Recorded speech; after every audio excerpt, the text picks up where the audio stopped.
కేసీఆర్ రమ్మంటే కేసీఆర్ రాలేదు, కానీ ఈటరేంద్ర పంపిండు, కిషన్ రెడ్డి గారు వచ్చారు, అన్ని పార్టీల వాళ్ళు వచ్చారు. అన్ని పార్టీలను ఒప్పించి మెప్పించి 1000 రూపాయలు అమలు చేపిస్తామని చెప్పి ఆనాడు హామీ ఇస్తే ఆ 1000 రూపాయలే తెలంగాణలో కేసీఆర్ ముందు అమలు చేసిండు. ఆ 1000 రూపాయలే అక్కడ చంద్రబాబు అమలు చేసిండు. ఆ 1000 పోయి మళ్ళీ ఇప్పుడు 2000 అమలు జరుగుతున్నాయి. అక్కడ కూడా 2000 అమలు జరుగుతున్నాయి. ఆ 2000 పోయి చంద్రబాబు 4000 అమలు చేస్తున్నాడు. ఇక్కడ కూడా 4000 అమలు చేస్తామని రేవంత్ రెడ్డి మాట ఇచ్చిండు. ఇంకా అమలు జరగలేకుండా పోయింది. కాకపోతే చెప్పాల్సిందంటే 2004 2014 మధ్యలో 15 రోజులు రూపాయి పెరగలేదు, 200 ఉంది. కానీ 2014 నుంచి ఇప్పటి వరకు 2000 రూపాయలు పెరిగినాయి.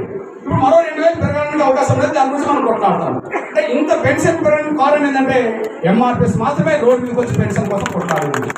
మరి వాళ్ళ ముసలోళ్ళ పెన్షన్ తీసుకుంటున్నది ఒక మార్గలే కాదు, అన్ని వర్గాల్లో ఉండబడిన ముసలోళ్ళ పెన్షన్ తీసుకుంటుండ్రు, వితంతులు పెన్షన్ తీసుకుంటుండ్రు, అందరూ పెన్షన్ తీసుకుంటారు. నేను ఎందుకు ఈ విషయం చెప్తున్నానంటే మార్గదండలకు సమాజం మద్దతు ఉన్నది, సమాజానికి తిరిగి సేవ చేయాలి అనే దాని మీద ఈ పోరాటం మొదలు పెట్టాల్సి వచ్చేసింది. మీ అందరూ తెలుసు, చంద్రబాబు నాయుడు కాలంలో, ఎన్టీ రామారావు కాలంలో ఒక్కొక్కరు 5 కిలోలు ఇచ్చేవాళ్ళు.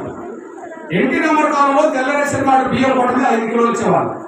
కానీ ఎన్టీ రామారావు దిగిపోయి చంద్రబాబు వచ్చినాక దాన్ని 4 కిలోలు ఇచ్చాడు. ఆ 4 కిలోలే రాజశేఖర్ గారు ఇచ్చాడు. ఆ 4 కిలోలే రోసే ఇచ్చిండు. ఆ 4 కిలోలే కిరణ్ కుమార్ గారు ఇచ్చారు. చంద్రబాబు నాయుడు 9 ఏళ్ళు 10 ఏళ్ళు కాంగ్రెస్ వాళ్ళు 4 కిలోలు ఇచ్చేసారు. కానీ ఎన్టీ రామారావు అంతకుముందే 5 కిలోలు ఇచ్చారు. మళ్ళా మీ బిడ్డగా కొంతమంది అన్న బియ్యం కొట్ట పెరిగేటట్టు చేయమని చెప్పి అడిగితే నేను వెంటనే తెల్ల రేషన్ కార్డు బియ్యం కొట్ట పెరగాలని చెప్పి ఆకలి కేకలు అనే పోరాటం చేస్తే అంతిమంగా బియ్యం కొట్ట 4 కిలోలు పోయి ఇప్పుడు 6 కిలోల మంది జరిగే పరిస్థితి వచ్చేసింది. ఈ 4 చెప్పండి సమాజానికి ఉపయోగపడుతున్నాయని లేవా? ఆరోగ్యశ్రీ కార్డు అందరికి ఉపయోగపడుతున్నది, అది మనం సాధించేది. వికలాంగుల పెన్షన్ అందరికి ఉపయోగపడుతున్నది, అది మనం సాధించింది. వృద్ధులు వితంతులు ఒంటరి మహిళల పెన్షన్ సాధించింది మనమే, అందరికి ఉపయోగపడుతుంది. తెల్ల రేషన్ కార్డు బియ్యం కూడా పెరిగేటట్టు చేసింది మనమే, అందరికి ఉపయోగపడుతుంది. నేను ముందే చెప్పాను, నా జాతి నన్ను నమ్ముకున్నప్పుడు దాన్ని గెలిపించే బాధ్యతలో ఎప్పుడు వెనుకబడగలి. ఈ సమాజం నాకు అండ ఉన్నది కాబట్టి వాళ్ళకి సేవ చేయడంలో కూడా వెనుకబడగలి.